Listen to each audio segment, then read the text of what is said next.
I want to talk a little bit today about something that I talked to the guys Tuesday morning at the Romeo breakfast, and we sat there and discussed it for a while, and it just wouldn't leave my spirit. So we're going to just talk a little bit about it, not in a real depth like I'd like to today, but just touch on some things about. Most of all of you pretty much know that I lost my father when I was 12. I've talked about that. You don't have to lose a father like through death, or some is through a divorce, and maybe the father just walks out and leaves. But what it can do, if it's not correctly handled, it'll create an orphan spirit in you. And I know firsthand. Now, I will tell you, for years, I didn't believe that it really affected me. I felt like I came through it pretty good. And I feel still like I came through it okay. But I have found that in the last 10, 15 years, as you grow into the Lord, you start realizing things that maybe are true that you didn't maybe think were true. And I can tell you one of them for me was that had an effect on me. And one of the things, an orphan spirit, there's 100 things. I'd love to we can just teach it someday, all for maybe a month. But one of the things that I recognized immediately as I began reading a book that Vicki had bought me 2 years ago, and I read it, and it meant nothing to me. It did. I underlined some stuff, and it was good, and it's not good, and I read it, and I put it down. Well, this 2 weeks ago, I guess every time I would go to bed, I'd sit down, I'd look over, and there's this stack of books that I have over here, and this one title that's what jumped out at me 5 nights in a row.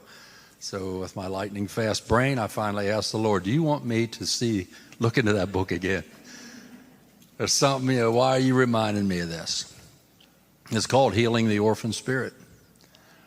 And so I picked it back up, and it's been such a joy. You may not think it would be joyful, but it is, because I'm coming in contact with reality that I have somehow held him at bay at times while still doing this. I want you, but I don't know how to take you. I don't know exactly how to receive you as a father. I had a good father for 12 years. But when he leaves for work one day, and the next afternoon, that's the last you saw him. And that has to have an effect. Just as someone who abandons their children, no different. It has to have an effect. He's in your face and gone. Just weird stuff. And what it can do. And I was in a solid family. Dad had us, we would have every night, we had family devotions. That's how he grew up. And we didn't go to bed till we sat and as a family read the Word.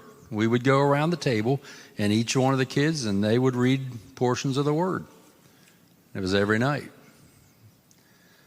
So it was in me, and the presence of God was there. But when something drastically just went away, it changed things. I made it through it physically, pretty much, it never was anything like that. But one of the things this book talks about, and I saw it immediately, that these are some ways you can identify. Like I said, there's tons of things. We're not going to go into all of it today.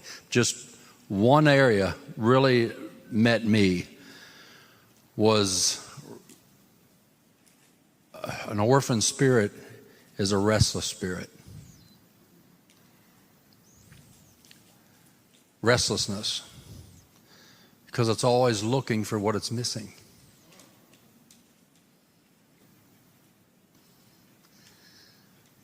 Your spirit man knows something's up. And so this other thing will come in against it and try to push against it. And you start realizing there's something missing in my life and I don't know what it is. Wasn't that I wasn't saved. I knew I was saved. My dad led me to the Lord. I knew it. Most of you know most of my testimony. At 12 years old, I had to have another reawakening. When he got killed, I had another who am I type of thing. When I was 18, it happened again. I come up against some things in my life and had some experiences, and I had to get back and try, like, wait, who am I? Am I really saved? And yes, I was. And at 24, he did the same thing, except this time he had to get me away from home and take me 1,000 miles away and put me in a situation where I knew no one. At 3 o'clock in the morning, I had no cell phones then. There was no way to contact anybody, and he allowed the enemy to come in and attack me to get my attention. Don't think he won't use the enemy. He will. I woke up at 3 o'clock in the morning with demonic faces around the bedroom and did not know what to do about it except, it was weird. I was afraid, but I wasn't afraid. That was just weird. I woke up, I was like, this is crazy. But I wasn't in fear, but I knew I needed to get out of that room. So I got up, went out, and sat outside the apartment on the steps, and I just did what I had been brought up doing. I prayed. I wasn't walking with the Lord real tight. That's why he allowed this to happen, because he wanted me back in the fold. But I did return quickly to what I knew, and that was to pray and to get the word out. Didn't know what to read, had no clue, just opened the Bible and to just sat there. Well, actually, I got on my knees and I just was praying and I just read. I don't even know what I read. I have no idea what it was. But 1 hour after that incident, I went back in the same room and fell asleep. Woke up the next morning. On my way to work, I remembered that I had been awake the night before with all these faces and stuff. When I went to him, he brought peace to me. And he restored me.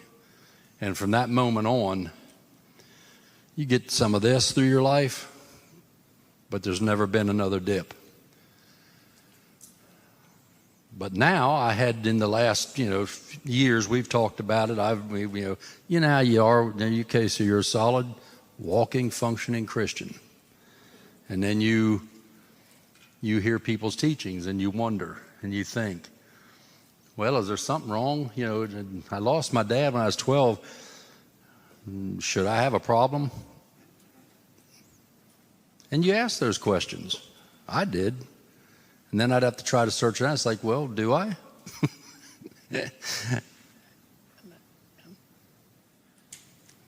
Nobody ever pinpointed it down to me like I've seen it now. Because now is a time, a kairos for me. He is working in me to get to adjust this little place that's left and say, I want you to recognize who I am in your life. You know me as Savior. You know me as, Redeemer, all these things, healer, all these things. You know me as that. But I want to make sure that you know me as Father.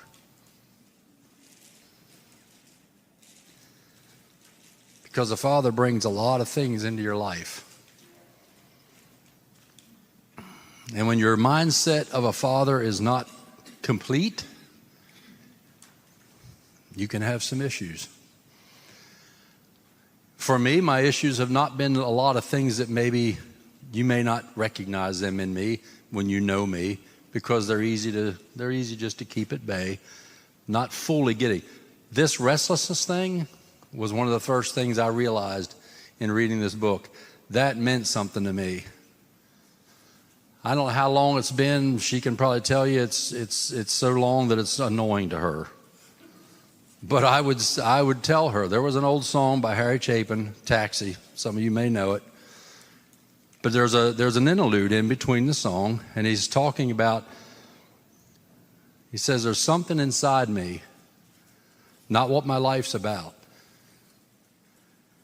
It's trying to get out. But he says, basically, I just deal with it until my time runs out. You know, I just put it down here. I don't deal with it. But he reckons it's that thing. There's something in me that needs to come forth, but it's not what I'm about. It's something different. I know who I am. I know who I'm about. I know what I'm about. I have no problem with that. But there's a part of me that was restless. Because you're looking for what's lacking. And what was lacking was a part of his fatherly love that I didn't know how to receive. So, and the next thing after being restless, another thing is, and he says in this book, the man said, when you realize you're restless and you're looking for something, you just don't know what it is, but you're looking for something that's going to complete you. It says if you don't find it in him, next thing you'll do is you'll become ruthless. Ruthlessness will follow restlessness. And you'll go after stuff. Two guys in Scripture, Jacob and Esau.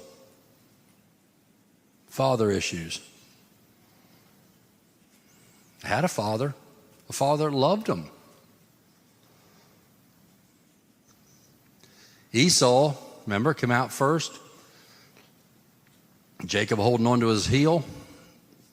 Okay? It says Esau was a hunter, and his dad had a passion for red meat.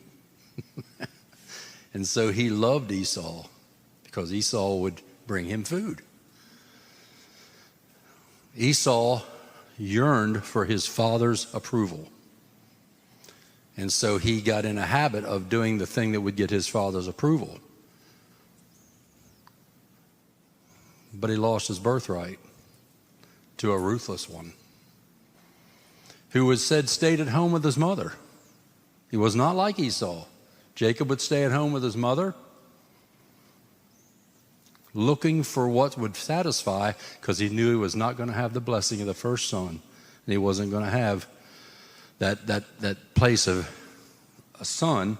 He wasn't going to have that. So he became ruthless in his desire to the point where he stole the birthright and stole the blessing. He became ruthless to get what was missing in his life. The father. Wasn't that Isaac was a bad man. He was a good father. But the son's perspective of what they deserved from a father was two different things.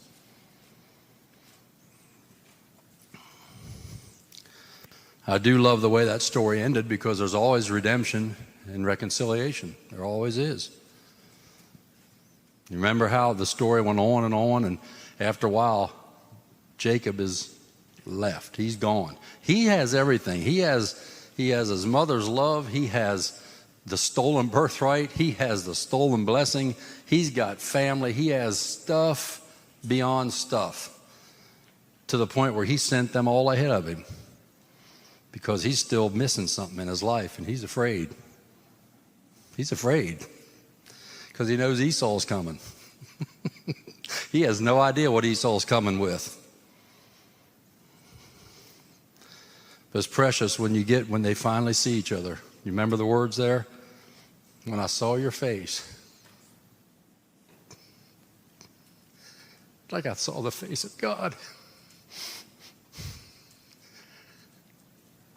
They had reconciliation. Esau ended his life. Basically, you don't hear much after him. You don't ever hear much after it. He was a tormented man, but something happened in that reconciliation. He saw the face of God in the one who had stolen everything from him. Because why? Jacob had just had an interaction with the one. What did he say? What did the angel tell him? It's the angel of the Lord. Don't know if it was Jesus.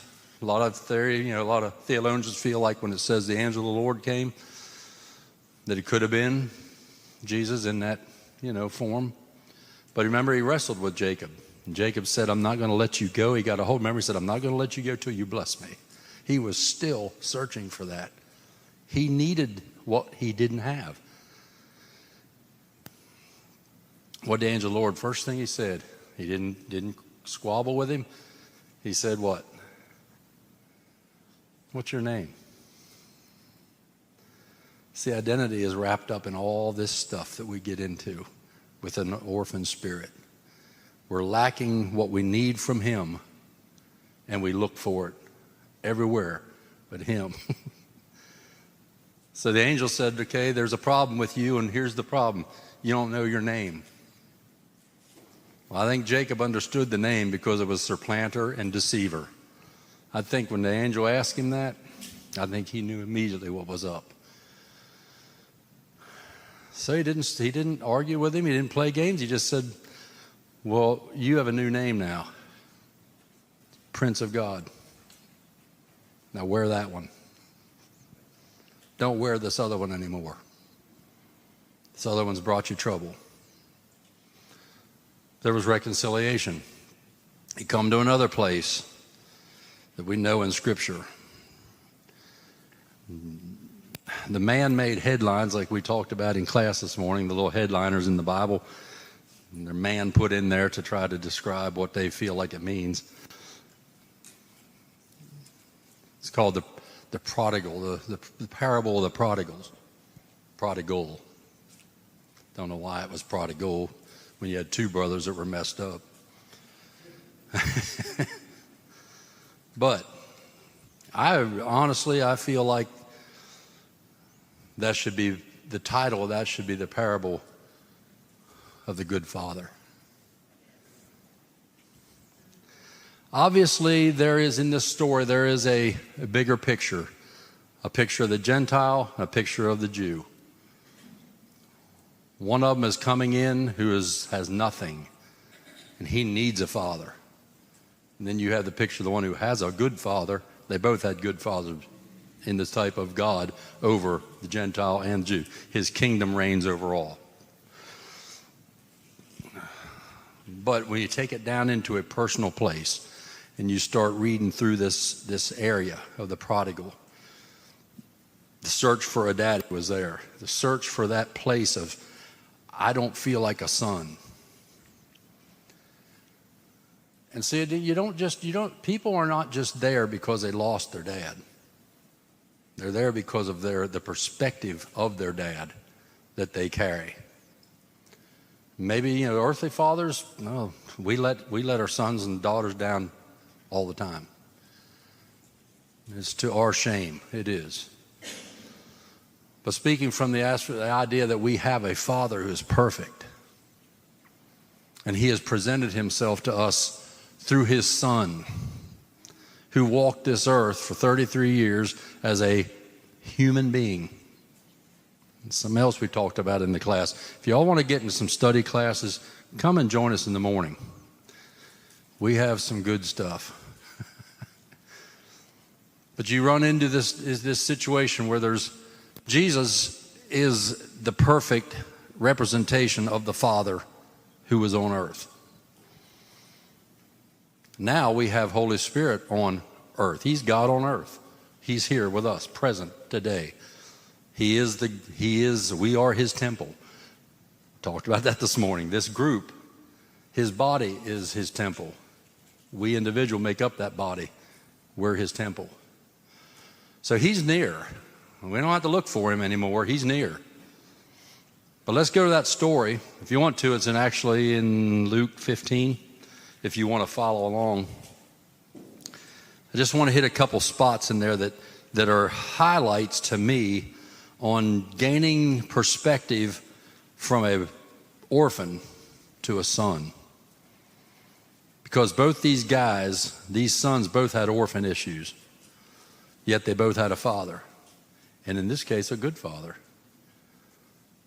But they both had orphan issues. Really wish we could get into some of this stuff deeper, because it's really some good stuff in the recognizing the orphan spirit in us. That's man. As the one I just wanted to bring you this morning was that idea of, You find yourself restless where you just can't put your finger on it, but you know there's something in you that needs more, needs something to be satisfied, because he's the ultimate. He's the one who brings satisfaction to our lives. If we don't have the right perspective of him, we're going to be empty in some little area. You may be good enough. Like I said, I know I was good with him in a lot of areas. And I could serve him and I could walk with him. But I still was restless. Still something missing.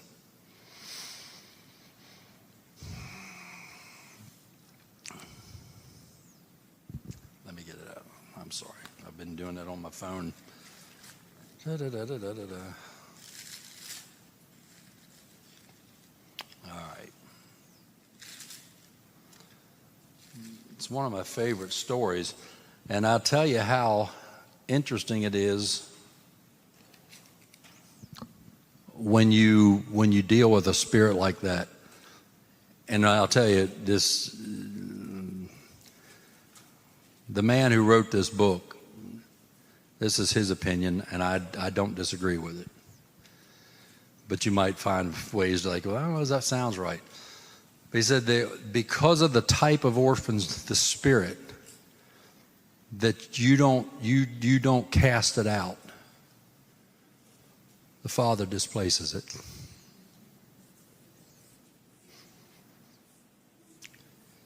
Because by him displacing it, he comes and sits in his place fully. The place he deserves in your life. Interesting point of view. You can wrestle with that if you want. I don't disagree with him.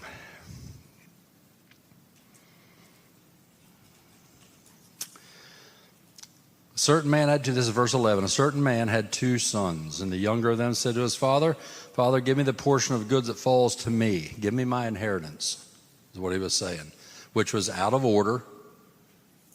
The Jewish tradition did not give their sons inheritance before they died. So it was out of order on the front end. But, he said, the father divided to them his livelihood. Not many days after, the younger son gathered all together, journeyed to a far country. Another point to the far country is you can be very near and still be in a far country.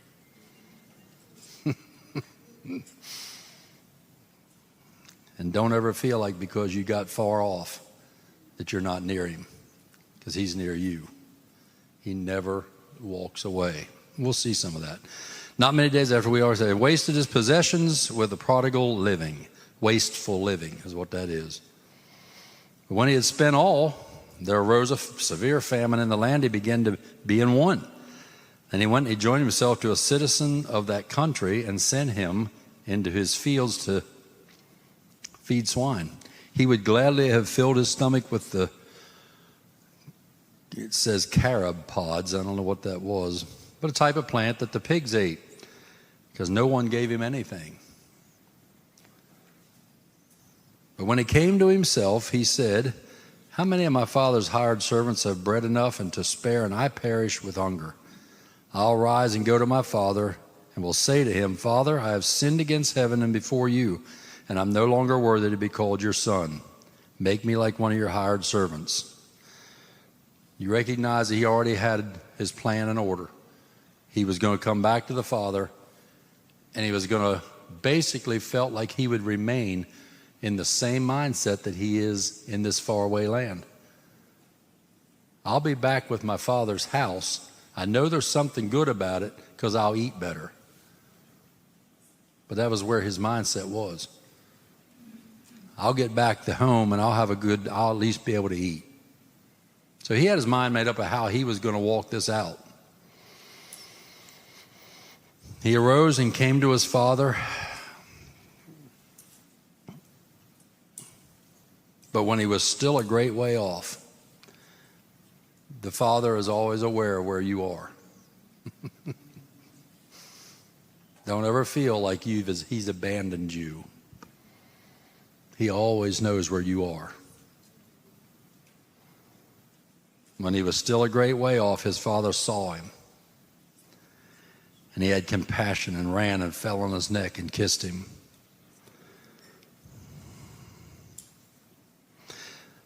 We're going to get to the other boy in a minute, but both boys had a perspective of who they were. They had chosen paths that brought them into a false reality. They're living in a paradigm that wasn't who they really were. Both of them.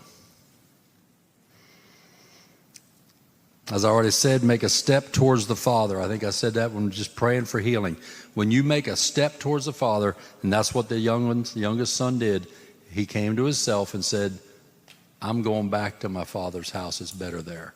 So he took a step. And the Father was waiting. You got to remember that. You got to know that as a son. He'll never leave you or forsake you. He is the same yesterday, today, and forever. He is always going to be there. Do not let the enemy tell you that you're isolated and you're off by yourself and you'd be better off not here. That's a lie of the enemy, and he'll use it on us anytime he can trip us and get us down, especially if we're sitting in the place where we're eating pig food. And he'll tell you, you don't deserve anything. You're exactly who you are. You left your dad's house. You're horrible. You know, he'll keep feeding you down till he can try to kill you. So his father sees him. He's aware of his coming. He has compassion on him, which is a yearning, pity, and sympathy. You remember, I think it's in, I don't know where it's at, Proverbs, one of those Psalms Proverbs. He says, he remembers we're dust. He knows who we are. He made us. It was no surprise that he knows who you are. He's the one that blew breath into you. Your body is because he formed it out of his creative being. He knows you. He's not surprised. I don't know if this is the time to say it, but do you ever notice when you read this, the Father never brought up the sin. He never brought up the waste. It's not his heart. The Father's heart is for us. He's waiting. He's always looking. He's watching. His eye is upon us. And if we take a step towards him, it's like, coming? Come on. Because what he has for you surpasses anything that we can find to satisfy us on this earth. He is a perfect Father. Next thing, it says he ran to him. Simply means he moved with haste. He will not delay. He doesn't put you off. Sometimes we feel like he's not listening. That's usually because we probably are asking questions that are ridiculous. And we need to come into a place where we seek him and ask the right questions. But he runs with haste. He moves with haste towards us. The next thing it says, he embraced him, and follows it and said he kissed him. And literally, when you look that up, it means it says he fell on his neck and he repeatedly, over and over and over again, kissed him. And we'll see later, because what did he tell his other son? Because he was dead. And now he's back. He's here. The Father. The Son. I don't want to live the rest of my life feeling restless. I want the contentment in me, in my spirit man, that knows that I am complete in him, that I have given him the lordship. I think it was the other day, I think it was Art, talking to Art and Mike. I said, you know, it's weird. I can literally, don't know if theologically it's right, but I can make him Lord of my life a whole lot easier than being a son. Sonship is huge, but it's the only way we really ever know him, is to be a son or a daughter.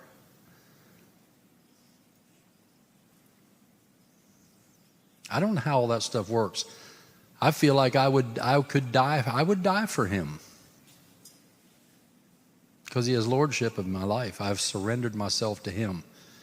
But this area of recognizing sonship, it's a little different.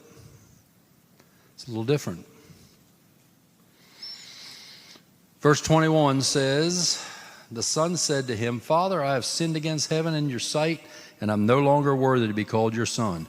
And here's that place where he already had his self-mind made up, that I'm going to get back to my father's house, but I still won't understand what it is to be a son.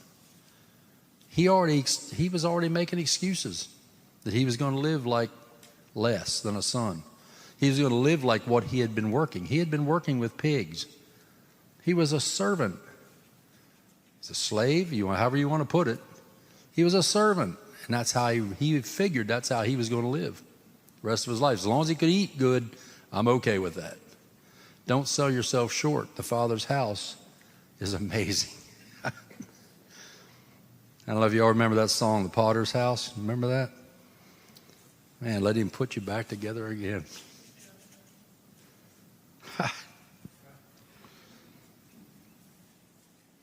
But the good father moved quickly. He didn't let those words sink in too deep. He heard the words and he immediately changed the subject. Immediately changed the subject. The father spoke. But the father said, before he can get those goofy thoughts in his head and planted there, servants, he said he spoke to his servants and told them, bring out the best robe and put it on him. Put a ring on his hand and sandals on his feet. We'll just take a second to look through some of that. The Father spoke. His voice, when he speaks, reason happens. One thing about the voice of God, it's the voice of reason. If you try to figure out if you're hearing him or hearing you, listen to the voice of reason, because in it you'll see his voice. Common sense a lot of times. But you just have to know his voice and listen to his voice. But anyway, he spoke and he said, bring the best robe out. A robe covers, you can read all through, the temple and the priests wearing the robes and the different things but they went from here to full length. They were all the way. It's the robe of righteousness that the Father offers us. It covers us. See, he wasn't interested in his sins or the waste or the foolishness. His interest was, I'll cover you. I'll cover you. Now, we can all sit here and do this, but do we really believe that when he gives us a robe of righteousness, when we have asked him in, come and live in me, take over my life, do we really believe that he'll cover every sin? Everything we ever did. Because see, the stinking thinking's what comes out, right, Jerry? The stinking thinking shows up if you're not really ready to believe that when he puts the robe of righteousness on you and declares you righteous because of faith in him, he covers you from head to toe. You're covered. He's not looking at those things that we did or have done or doing. He doesn't look at those things because he's covered us with his robe, his righteousness. First thing the Father did, to change the paradigm to a son who had been just days ago living in the pig pen with the pigs, eating their food. Yes, that's a good point. Second thing he did was give him a ring. It doesn't say a signet ring, but most of the scholars and the theologians say it was a signet ring, because a ring itself wouldn't have had a whole lot of bearing on anything. But a signet ring was a signature that all I have, I'm giving to you, because you can go sign for anything. I'll back it up. That's a powerful, powerful, powerful thing. For the Father to come over, Ira, and say to you, here's everything I have. It's yours. Use it as you will. Why do you think Paul made that statement when he said you're free? Just don't use your freedom for the flesh. Because you're really free in the Father. He really has put a robe of righteousness. He has covered your sin, and he has given you a ring that says, that's a signature. Anywhere you use it, I got you. It really is freedom, guys. It's not a fence that he puts you in and says, well, you're free in this fence. He really trusts you. He trusts us with his love. You know, I've always said that. He is a great risk taker because he trusts you that if you ever touch his love and allow him to touch you, you won't need a fence. You'll stay in. You'll walk right close to him. You won't want out of his steps. You're going to walk right beside where he walks. That's how much he believes in you, how much he has given you. That's the right perspective of a father when you start realizing, my goodness, he's covered all of me, and now he's given me everything he has, and I'm allowed to use it? And he wasn't done. He said he gave him shoes. That has been interesting for me. I'm not done studying that one out yet. I got to figure it out because I know there's something good in there. Because he gave him a robe to cover his unrighteousness. He gives him a ring to the fullness of who he is. He said, and then he gave him shoes. I got to work on that for a while because I know there's good stuff in there that I just hadn't gleaned yet. There are a couple things it does. It can represent our journey through life. What else did I put down there? It can remind us of the paths we walk. Shoes can make the walk more comfortable. Man, I'm tender-footed. I need shoes. I grew up, I wore shoes when I lived in the country. I didn't get those hardened feet like some people. I didn't like being out in the stones. We had stones in our driveway, and that's all I can remember earliest ages is walking through the stones in the driveway, and you're trying to get through it. Friends of mine could run across it, never thinking, that is not me. It can speak of provision, guidance for the journey, humility, forgiveness, maybe spiritual cleansing, unconditional love. He covered our walk. He covers his son's journey. I don't know. Maybe it's just something that he could stand on. He had no shoes apparently. Maybe it was just that he gave him shoes so he could stand on them. But he would also come into a place to be recognized as the son. He was the son of the house now. He wanted everybody to know that he was no longer a servant. He's my son.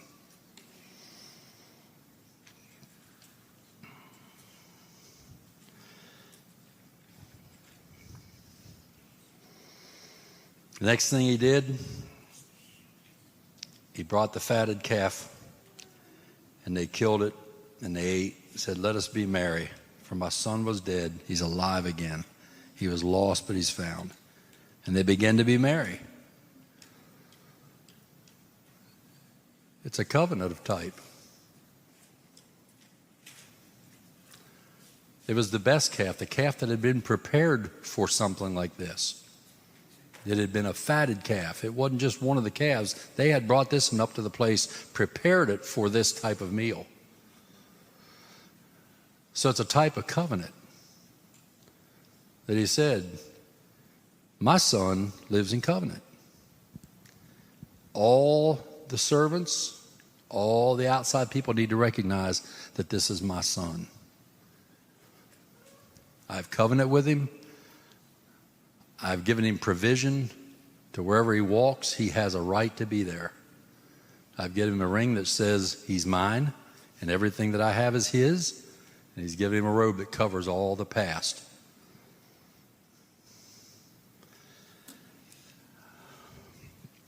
So now, his older son was in the field. In verse 25, and as he came and drew near to the house, he heard music and dancing.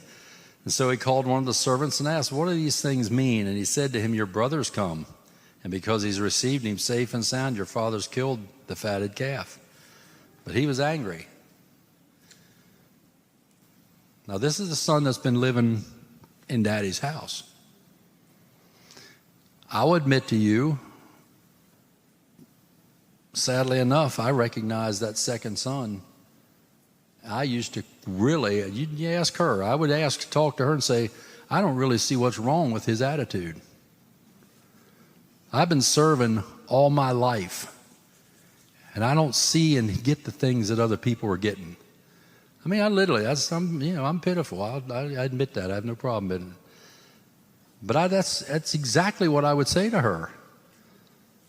You know, the servant mindset. You're a servant because he's a servant. If you serve, it's because you're following after your Father's footsteps. Jesus was the greatest servant of all. But I looked at it as something bad. Why do I have to go up there every week and mow that stinking grass? You know, after 3 or 4 years of it, somebody should be taking this on. I shouldn't have to do it. Those mindsets. They're grumbling and complaining, just like the children of Israel. Had everything they could ever possibly need and still grumbled. That's product of an orphan. That's the product of an orphan spirit. Why don't I have? Why don't I have? Because you're always looking to be satisfied. So he tells him, he says he wouldn't go in because he was angry. Therefore his father came out and pleaded with him, entreated him to come in, be a part of this. And the son, the older son, says to his father, you'll notice something, if you study that out, you'll notice this one never called him father. He lived in his house, but he didn't say, Father, tell me. He said to his father, why? Talks about an attitude of a different type. He said to his father, lo, these many years I've been serving you, and I've never transgressed your commandment at any time. How's that sound? I've never done anything you didn't want me to do. I'm not even a sinner. I've done everything you asked me to do. And you don't do this stuff for me. So that's a whole nother attitude of an orphan spirit. You never made me a goat that I might marry with my friends. But as soon as this son of yours, you like that attitude? But this son of yours who squandered everything you gave him, you lavishly loved him and poured on him, and he walked away from you and squandered everything. Can you see the heart? He devoured your livelihood with harlots and killed the fatted calf. You killed it for him. What a waste, Dad. What a waste. You just don't see very clear, do you, Father? You don't get it. The things I've said. And the father said to him, Son, you're always with me. I've recognized everything you've ever done for me. I've recognized it. I am aware of it all the time.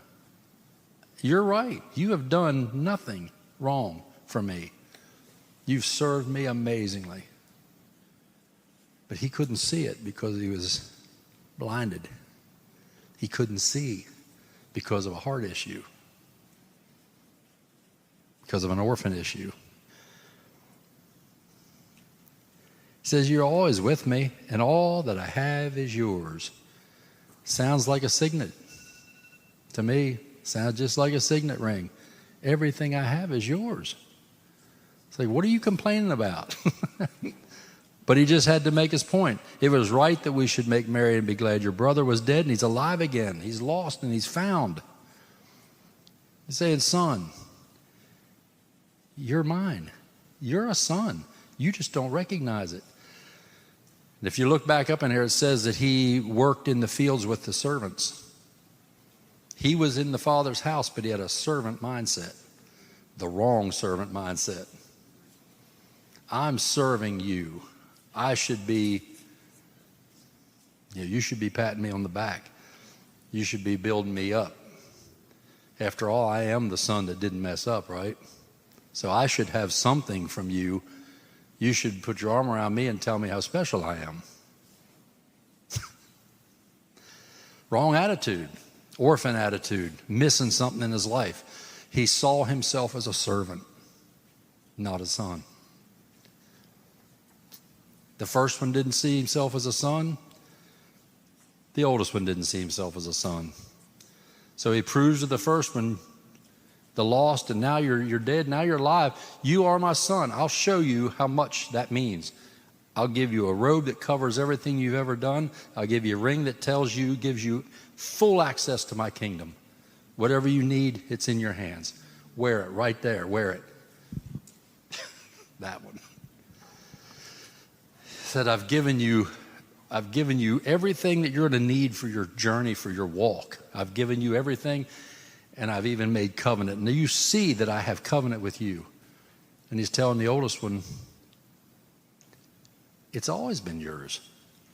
You didn't walk away from the house, but you had a mindset of a servant, not a son. And sonship is where it's all at. I remember years ago, and like I said, I don't care. I'm transparent. I don't really care. Probably 4 or 5 years ago, first time we met Tony Kemp, and he just asked. He's sitting, took him to a meal, and he just asked. He said, "So what's your life? What are you about?" So I told him, little bit as I could in a short distance. And I said, I just was talking. I said, sometimes I just don't always get and understand where I'm at. I don't. I said, I just do what I do, and we just serve, and we go on. And he just very casually he said, you need to find out what it is to be a son. And I'm hearing him, but I'm not paying attention. I didn't realize it had that much emphasis to it. That's all he said. He said, you just need to find out what it is to be a son. And man, I'm finding it out. It's about his love. It's about his love.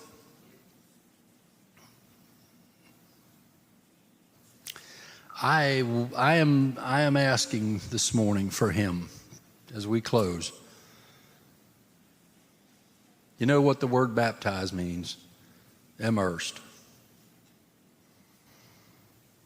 I'm asking Father this morning. Father, I'm asking you. Immerse your people in your love this morning. Immerse us in your love to a place that we cannot miss it. That love will be what's on our lips. It'll be what's on our mind. It'll be on our actions, every step we take. Your love. Immerse us in your love. Baptize us in your love. That we'll never squander moments. We'll never have wrong mindsets towards you. That you don't love us. When you have given lavishly everything you possibly could for us to have life and life abundant. Father, we should never be wanting in our mind and in our heart. We should never be wanting except to know you in deeper and greater levels. Father, thank you. I know that when we ask of you, you give. So I'm asking you and thanking you already in one word. Thank you for immersing us in your love, for baptizing us in your love today. That when we walk out of here, we will not be the same. Only you can do that. You can displace everything in our life and replace it with your love. That we'll know what a son and a daughter really are. And we'll live like that for your glory. Because after all, Father, it is all about you receiving the glory. Father, Son, and Holy Spirit, receive the glory of sons and daughters today. In your name, Jesus, amen.